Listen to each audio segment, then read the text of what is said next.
Make sure to take all the pans from over there in the back, like a bunch of them.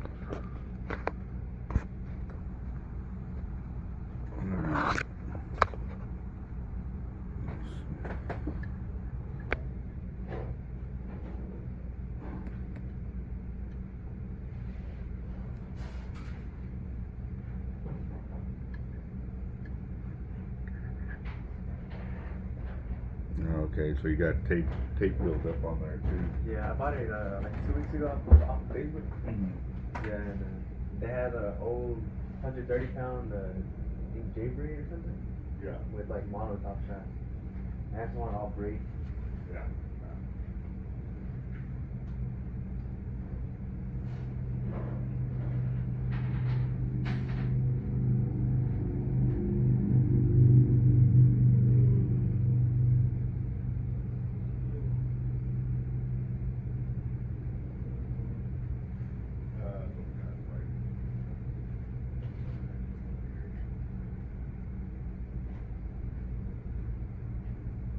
Finally work on that.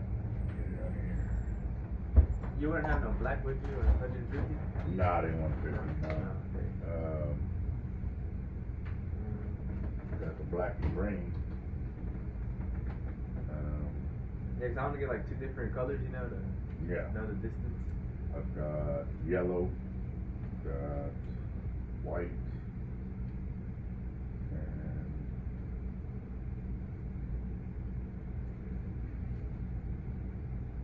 I think that's it right now.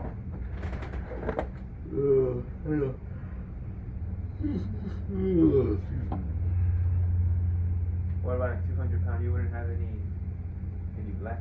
No. No. It's crazy. It's like I'm trying to get all these colors, but it is extremely expensive. Yeah. I'm getting a few, like the colors that sell all the time. I'm getting those because they sell all the time. But yeah. when I'm starting to get into the bigger sizes and stuff like that, sometimes they'll sit there for months before I move them.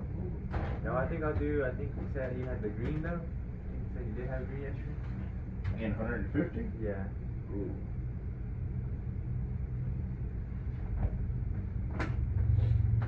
You mean the chartreuse? Yeah, the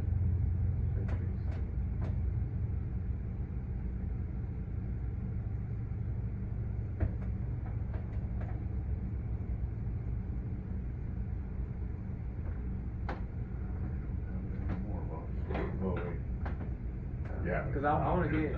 No. Yeah, I want to get a white under it, and then like the green has like the top shot? Yeah. Oh, okay. Well, it's 248 yards is what it says, and you said white underneath? Yeah. I'm thinking like, I guess we'll do like 1,000 white, or do I have to be worn out, right? 200. That's right. Trying to remember how much the Macairos take of 200 though. Isn't it like 1,800 yards or something like that? Wait, what do you mean, for 150 pound or 200 pound? I want the 150. That's what I got. Yeah. 150. Oh, but they said 200. Oh, you mean the line, right? Yes, the yardage. I saw a video you put 1,600. On the Macaira 80? On the Macaira 80, yeah. But I think, I don't know if you like put like, you know, like if you filled it or... I don't remember, boss. Yeah. Oh, yeah.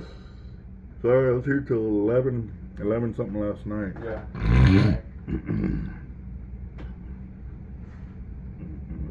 I was trying to get to those weights and I still didn't even get to them.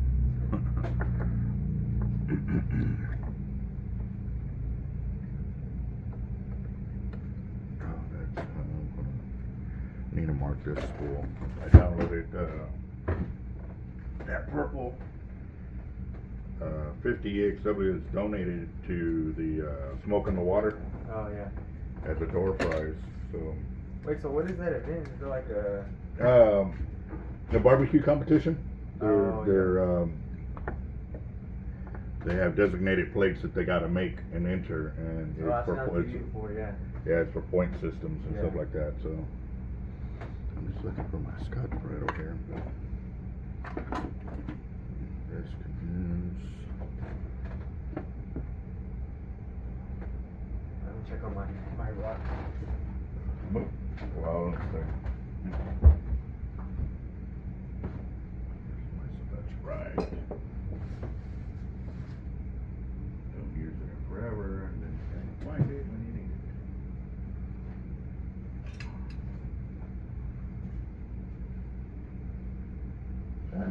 scotch right in a minute.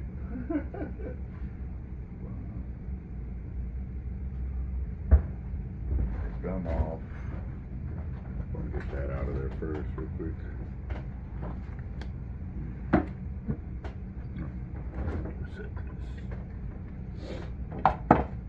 You going down beach today? Yeah. I'm from Fort Loco, so it's like an hour and 30 away. Mm-hmm. And I want to get it spooled over already, so. Yeah. I brought the kayak and everything, you know. I saw your kayak out there. How you liking it? It's alright. I tried out a scrambler, and it's way better. The scrambler is like way lighter. It feels like quicker. With this one though, I don't really feel too much. You know, like I've been through some pretty bad surf, and they hold so good. It's like 15.5 foot. Long, yeah. So. Long, yeah. So it gets heavy, you know. It's kind of. Well, heavy. yeah, but the heaviness helps you too, because when a wave wants to push you back and you're light, it don't pick you up real quick. Like it has to like push through. So. And it's only a pedal drive or hand paddle? It's only top pedal, yeah. But I mean, I like it so far, you know, that's all I have. Rock it, bro. Yeah. Are you going to be doing Sharkothon or no? Nah, I usually, I don't know, I'm trying to get the big fish sharks to get into it. Because most of the time I'm on myself, like right now. So like I'll just, you know, smaller baits. Well, you know elephants eat peanuts, right? Yeah. I have a rope that I tie to my harness that I tie to my hitch. Just in case. Yeah. I have it. Yeah, I never found no big shark. Nothing bigger than like 7 foot.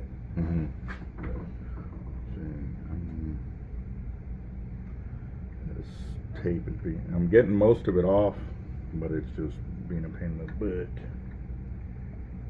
But most of the corrosion has been taken off. Yeah. I mean, if you think it's fine. No, I'm still gonna. I would still put, you know, some magic marker on it to get at least coat to give it some more protection and stuff like that. I haven't gotten in the. There was suggested by one of my subscribers that there's a wax kind of deal that you put on the center of the spool, but it's a process. It ain't done in like 15 minutes. Like, you know, it takes a little while.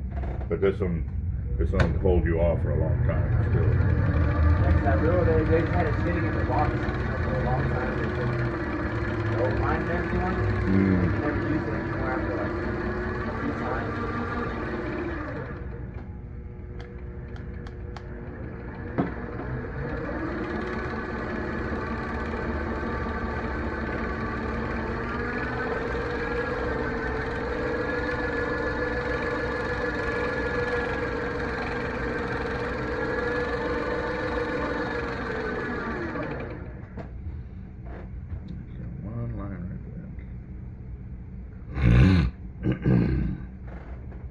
Freaking allergies are kicking my butt.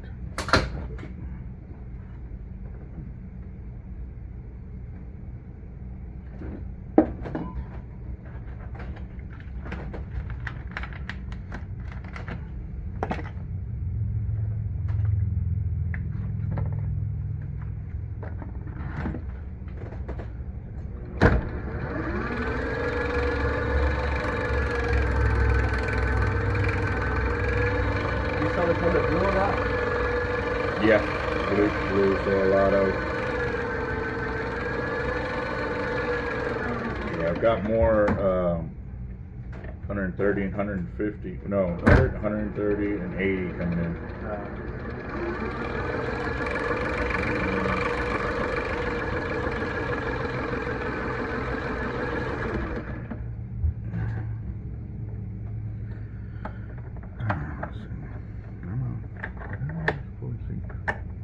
Oh, okay. I was like, man, why didn't it fully seat? It's the bevel on the bottom of the foot. It has a tapered edge instead of a straight cut, which is nothing wrong. I'm just pointing out why I can't fully seat it over here. Is that from like all the wear snippers? No. That's the way it's designed. Oh. Yeah. No, I just when something doesn't, because I'm recording right now, so when something doesn't fully seat for me, or something ain't happening, I kind of just talk out loud, so that way Oh, yeah. Whoever in the video is like, why is he struggling so much? You know, if I stayed quiet and just do things, they'll be like, they won't learn. So. Alright, let me get my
few little spots on the spool too.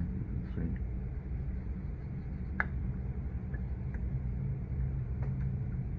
I mean, it really takes a long time for this to happen, but it also depends on the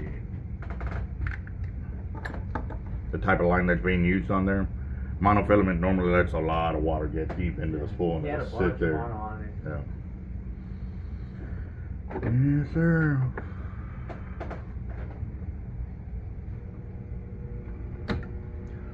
So how can I prevent it from happening? You know, like the built up. What do you mean? Like, you know, like how do I, you know, like do I just rinse it or what? Well, okay, so to be honest with you, rinsing it will only clean the top portion, because you got to remember you have the line out 500 yards, 1,000 yards, so you got all the spool exposed to the elements while you're out there fishing, and then when you reel in, you're pulling all that contamination into the reel that deep into the spool. But I'll be honest, I don't ever clean my line on my reels, and none of them have that corrosion on the inside. So you just had to sit in there? A lot of it could be too that, you know, when the coating or the coloring they got on there didn't fully seed into everything, and some parts were exposed, and that's where it starts at and stuff like that. You know, you got to remember this, that the anodization is like where they pull that chemical to the reel using electrons and protons. However, I don't know the exact science, but I know it's an electricity. I can't even think right now, but they use electricity and basically they make it adhere to the exposed metal, and then that's how they get the coloring on it and stuff like that. So, but to prevent it completely, bro, to tell you the truth, in your lifetime, you're not going to have to worry about this on the road. It's not going to be that crazy where it's going to fall apart like a vehicle will in your lifetime. Yeah. You got to remember a lot of that. It takes a lot of oxygen and stuff like that, and being exposed all the time, like our vehicle undercarriages. We're in the sand, we're in the surf, it's getting hit, bombarded every single day. Yeah. This, just because you're fishing with it, doesn't mean it's going to get the same kind of corrosion that you're going to have on a vehicle. So, yeah, you'll be alright, dude. Shouldn't be that much to worry about. So I guess maybe like 1,200 or the white? Well, this is 150, so you're looking at, how filled up do you want the spool is my question. Give me a little bit of room, you know. Like 1/8 of an inch, half an inch, or yeah, like 1/8 of an inch. Okay, so because these spools are flush, they're straight across the edge of the spool here. So we go 1/8 of an inch there. It would have to be probably 1/4 of an inch when I stop to put this on for your top shot. So we'll put 1,000 and see where we're at. Yeah, you know what I mean? We play by ear because right now, I'll be honest with you, I ain't had my coffee, so I can't think of the numbers that are needed to. I guess I'll just tell you right kind of where. Yeah, yes. I'm gonna go off of what you feel comfortable with because you're gonna be the one fishing with it, not me. Yeah. So. Gotta bite.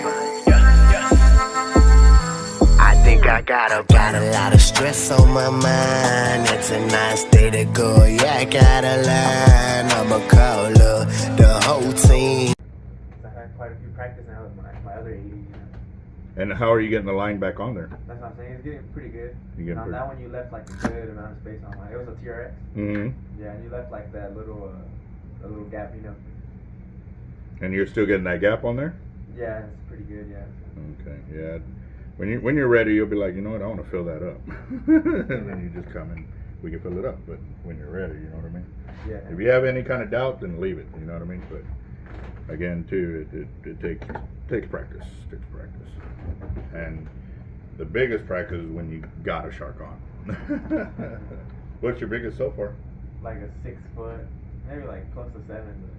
A black tip. Mm-hmm. You know, nothing crazy yet. Yeah, but those are fun because they're not slow sharks. Like, you know, a tiger shark, they're kind of slow and this and that. Bulls are the same way. Yeah. But if you get a black tip, like they're finicky, they're frank, or you know, they're panicking, trying to get off the hook and stuff like that. So they're pretty good fight. I mean, it's still fun, you know. Mm-hmm. Hell yeah, no. But what I'm saying is, that's what I'm trying to say is like you had pull back and like it was action. It wasn't straight just heavyweight. Oh, I've got some, but I can't tell. That's how kind of tigers are, or what? Tigers can be like that, yeah. They don't really fight a lot. Like I've seen 7-footers pulled in on a 4/0 and it didn't take the guy long, and it was an old guy too. Like so, you get a 7-foot hammer, though, that is like way above the bulls and black tips and stuff like that. Yeah. So. Yeah, 'cause my friends, they do catch them every now and then. They come fish more often than me. Yeah. Like they have more free time, you know. Yeah, they'll hook up on like 10-foot plus, you know, tigers and hammers. Every time I go with them, though, I never experienced that. Mm. No. Just gonna keep coming. Yeah, that's it. You got to keep coming, boss. Yeah. And I keep telling guys, like, I had a 12/0, and the biggest I caught on it was, and it was crazy because I sent it out for years. Like, I don't know how many times I ran it out, and I never hooked on it, and then all of a sudden I finally hooked my first shark on it, and then I couldn't keep sharks off of it. Like, it was on. So. Then you just got to get the juju off of it, you know? Yeah. It did take a while, though, for me to get a fish on my TRX. It took a long time.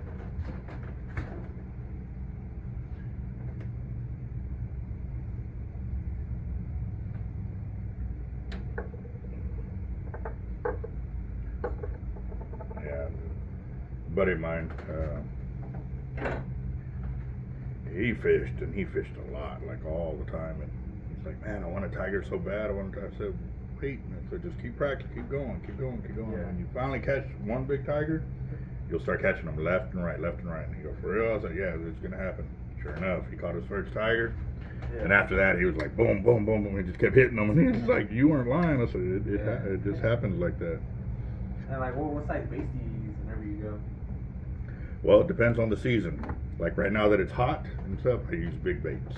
Okay. You know, half a cow nose, a whole cow nose. I've been using like a whole cow nose like this big, you know. Like. Mm-hmm. Yeah, no, the big baits, big fish right now. Yeah. Only because, damn, that ramped up fast. During the summer it's like that, but during the winter. Yeah, I was gonna ask, how is it in the winter? You go small baits.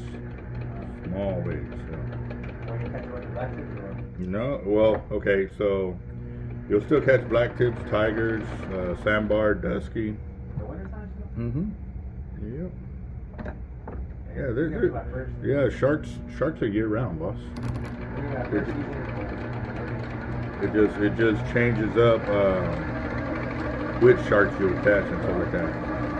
We were out there and it was like 40 something degrees, and we caught two black tips back to back at Bob Hall, and back when it was open.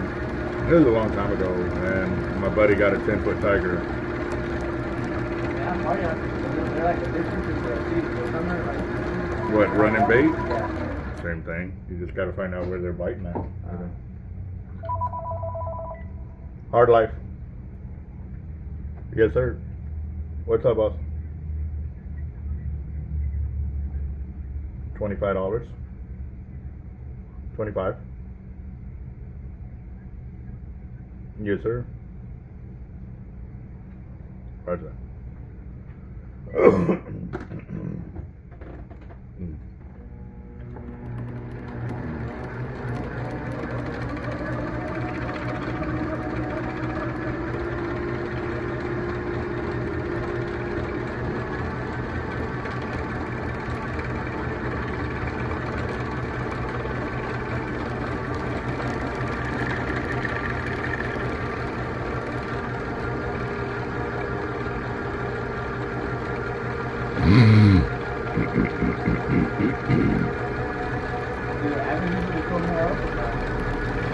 Oh yeah. The only reel in the same size category that holds more than an Abbott is the Penn Squall. The only deal is the Penn Squall doesn't have the drag that Abbott does. It has more line capacity, but way different drag system. But the new pins were posting that they had more line capacity than the Abbotts.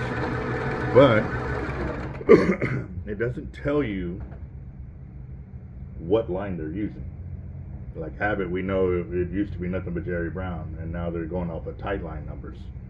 So, but Penn and Shimano and all of them, they put the line, but they don't tell you what line they're using for those numbers and stuff like that. I wish they would do that. Like, but again, too, you got to remember at first when I opened up my shop and I started running all these beat numbers and stuff like that, they were like, dude, how is it? I said, you got to remember, some people, not everybody spools the same way. Other guys will spool the old school way where they sit there and they do that crisscross effect. So it's basically like stacking PVCs. You have one PVC that's mixed up in the layer, it pushes off the whole layer. You know? So, and it doesn't seem like much because the line is super thin, but it adds up very, very fast. So right now we're coming up on 400 yards.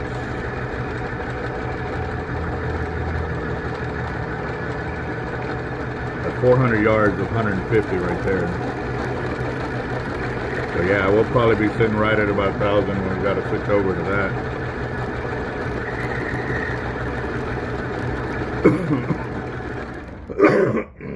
Damn. Last night I had some beef jerky and they made me laugh, and I inhaled some of the juices. Like I'd already had it all chewed up and inhaled some of the juices. Man, I couldn't stop coughing last night. I was like, Was it spicy or what? Oh, yeah, it had some spice, yeah. Which is, it was good, it was great, but it's just not when you inhale it.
The what? The light get real dirty, like when you're fishing? I mean, it's going to get tainted, but yeah, I guess you just see it more because it's white. Yeah, because it's white, yeah. Yeah.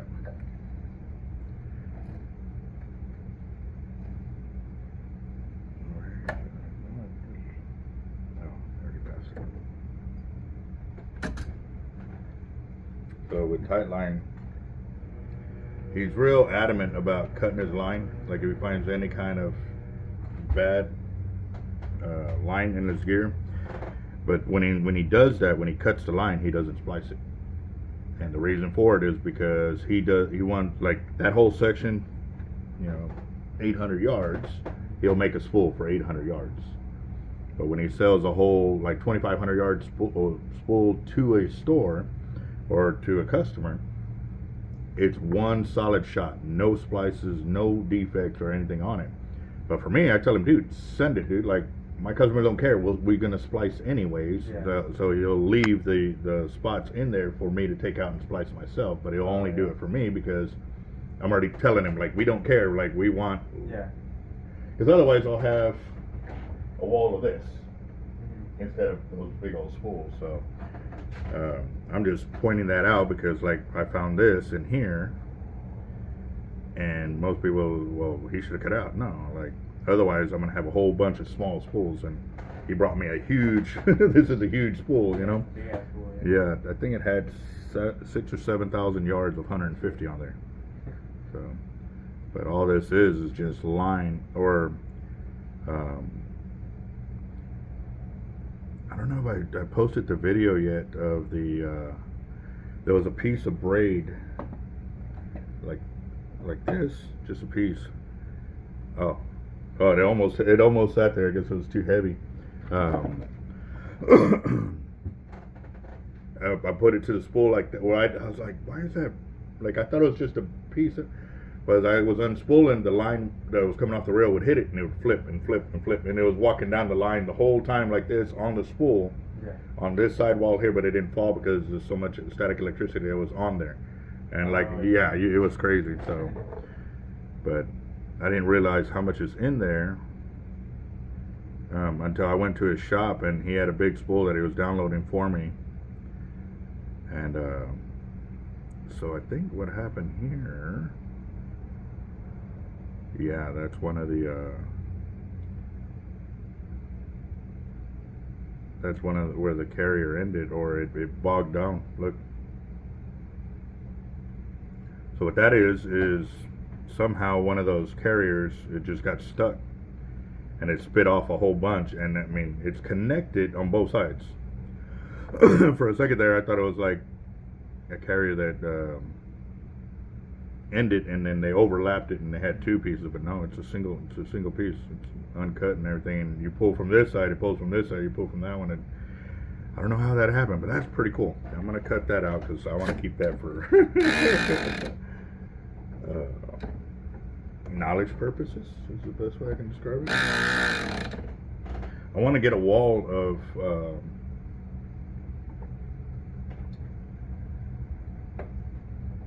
stuff I found online, or through the lines, you know what I mean? Like stuff like that. If I would have left it alone and before I pulled it out, it's just cool, I just keep forgetting to get that board, but again, too, what color do I put it? Because so you can see all the lines, and obviously, I do more tight line in Cortland, so I'm gonna have a lot more of those. But when I was doing Diamond Memorial all the time, I found crazy stuff. Extreme Braid, I found crazy stuff. So what, those companies just let it go, or what? They don't have a lot of quality control. Oh yeah. Where they're chicken. Pretty much, however it comes out, they spool it up, send it out. Tight line, he actually every spool that he manufactures. Yeah. They test at the beginning of the spool and at the end of the spool. So it does, like if it's a 200 yard spool, they test both ends of the not of the small spool, but like of the big manufactured spool. They test both ends, and that way they can verify the line class and all of that. But they do every single one of them, and then they also have machines that eyeball the line basically with lasers. And they look for these messed up sections and stuff like that. And I actually sat there when they found one, the whole machine stopped, so they could see it right there. Oh yeah. Yeah. So they are really in tune with putting them out top line,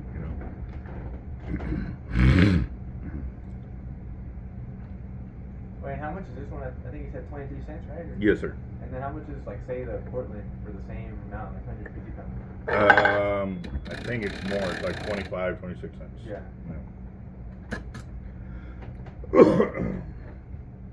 Check on my rod here. Oh, yeah.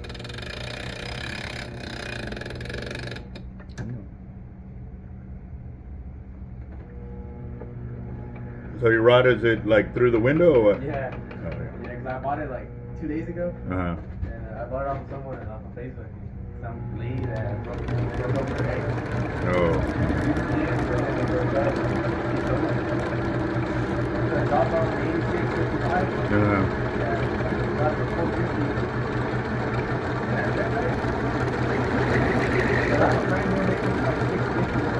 Oh yeah, yeah, easily. You got to remember they're paying for the labor and stuff like that. A lot of the labor around here for rod building has gone up. It's gone up a lot. But again, I mean, you got to remember these guys are spending 20, 30 hours wrapping these rods, so it's a lot of time. So.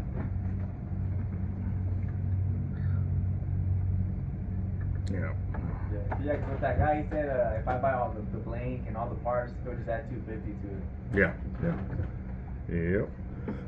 So there you go. That $250 is just labor. You know what I mean? And then when you go buy retail and all the parts, that basically would equal the same thing. You know what I mean?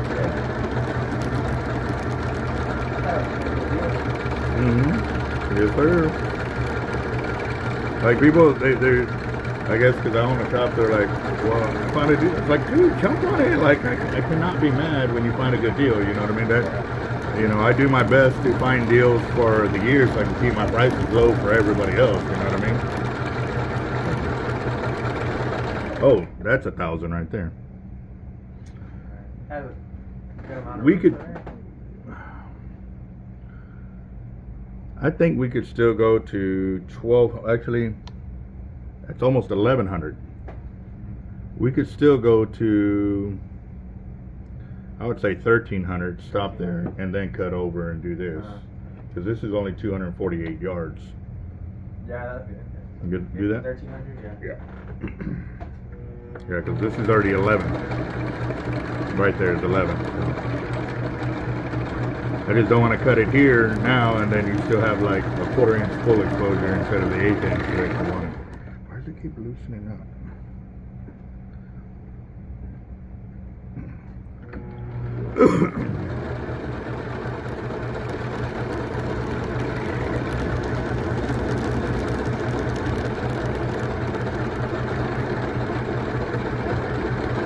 Yeah, that's 12 right there.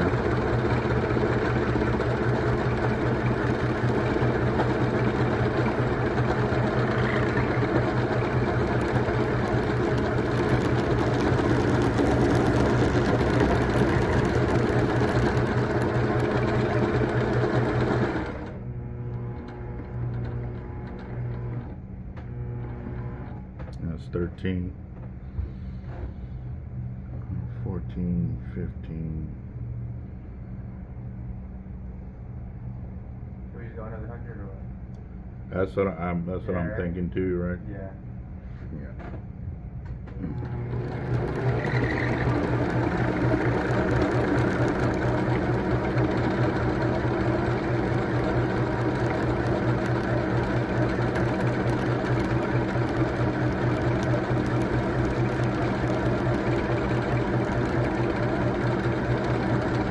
So I was right at the beginning when I said like 1,600 yards. Yeah. Yeah, I think.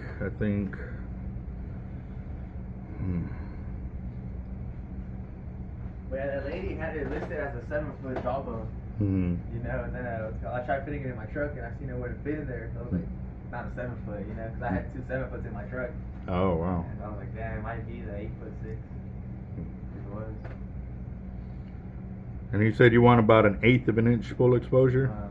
I guess we'll just see, you know what I mean? Like, cause I already had like, you know, like this whole year worth of, you know. So you're good with going a little higher then? Yeah, that's what I'm saying. Yeah, I'll be. Okay, let's go to 15, and then we'll check it again. Like. Yeah. Because obviously I don't want to have 10 yards of spool left. I want to just give it all the, you know what I mean? So.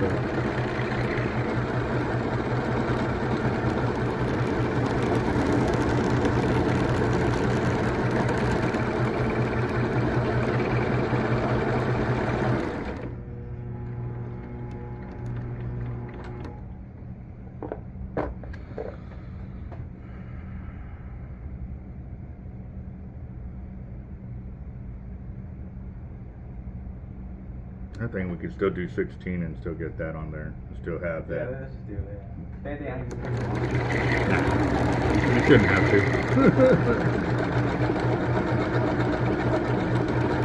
But no, I'm also thinking too, like, they've been catching a lot of big sharks lately. So cutting you short on line capacity could hurt you when it comes down to catching. I've been dropping like 750. Yeah. Yeah, let's go and cut there and switch over. I think you should be good right there. How far do you usually? Me? Yeah, you got the 130s right. Yeah, I got the 130. I've actually put my 80T Rexes out like 2,000 yards. Like literally, I had like nothing for line left over, and they're like, why are you doing that? I said, I want to test myself. If I hook a big one, can I turn it in, 200 or 300 yards? Do you what's it called? You set your drags on them with like a scale or not? No, I just do it by feel. Just feel, yeah. So that's gonna be the challenge that you're gonna hit when you eventually catch a big shark, is learning what the line can do and what you can do with that reel. You know what I mean? For me, it was a crazy learning experience when I was holding on to them on those big sharks. But again, a lot of the line that I was using was 100-pound test, and I was turning them fast. And then once I learned that what I could do with 100-pound, I was like, and I got to 130, I was like, shoot, even more. Yeah. So stay at 130. So now I'm at 130 only because cost, because it's a lot of money to fill up a reel. And if you do it with 100-pound, you're going to get that much more line, which is awesome. But at the same time, I'm dropping huge baits way the hell out there, and I've seen by jumping up to the 130, I have a lot less problems with the line and stuff like that. Yeah. Yes, I still get cut off. It ain't a 100% fix, but going from solid braid and mono to hollow core, I feel like my cutoff ratio is way less. So that, and now back in the day, we used to roll around with multiple spools, the big monofilament spools like that of 100-pound test and 130. We'd have like 4 of them in the back seat of the truck, so when we got cut off, we can re-spool right there and keep going, because you had to. How many yards of wide is that right there? 1,600. You said we're gonna try to put the whole rest of that on? Yes. Yeah, right there. Yeah, and that's still gonna leave you gap. Yeah. You know what I mean? It's not gonna be completely filled up. I think I finally coughed up that piece, man. I coughed it out, I can breathe easier. I feel it already.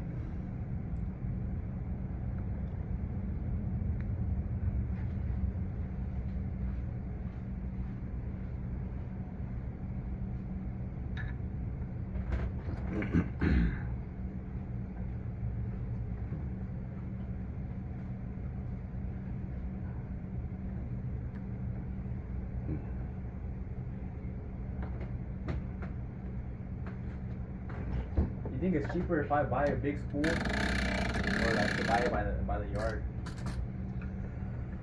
Well,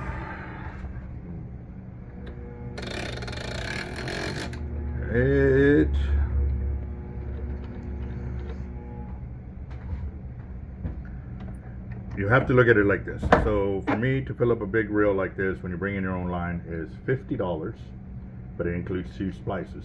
One to the center of the spool and one at the end of the spool that I do the loop at the end. Yeah.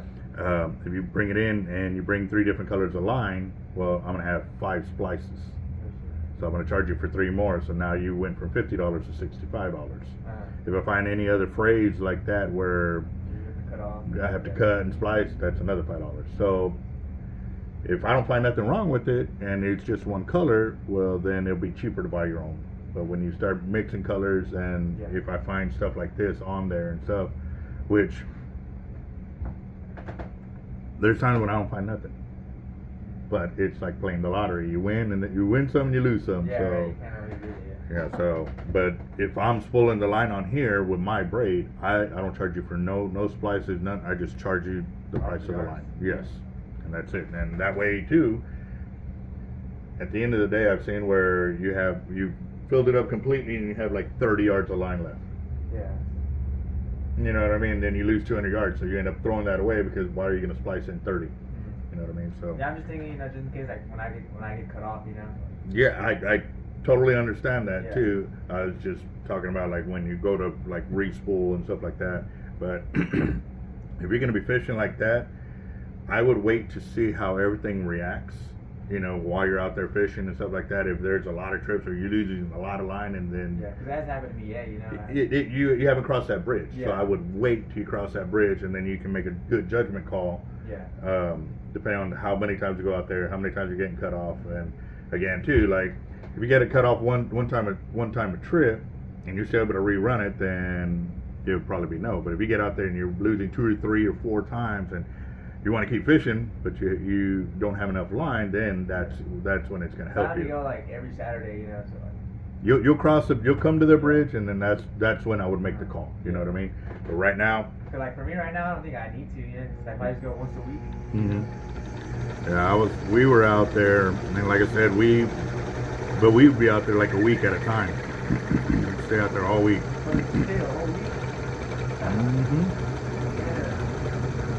I think the most I fished was when it was my birthday and I was turning, I forgot how old I was. But we spent a week out on Bob Hall Pier. We came back in for about 5 or 6 hours, we loaded up on gear, bait, tackle, food and stuff like that, and then we went to South Pottery for a week. And then we came back, did the same thing, reloaded up again, this, that, and then went to Bob Hall Pier for a week. Came back for 5 or 6 hours again, and then we took off to South Pottery again. How old were you? I was in my 30s.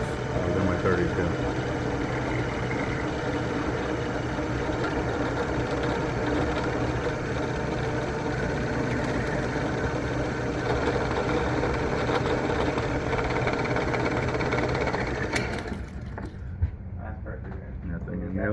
That thing I nailed it perfectly, Wait, so how many total yards is that? 1,858 yards.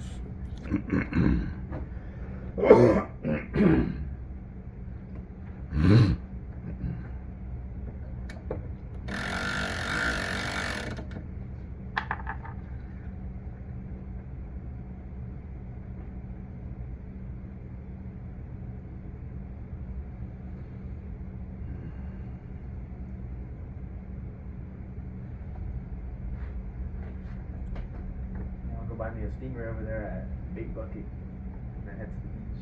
I got cownos there. You do? Mm-hmm. Oh shit. Yeah, I got cownos and snapper carcasses.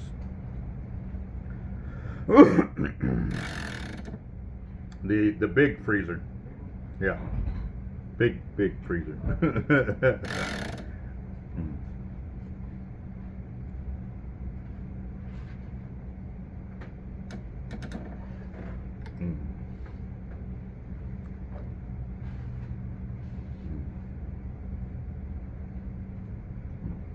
Go, guys.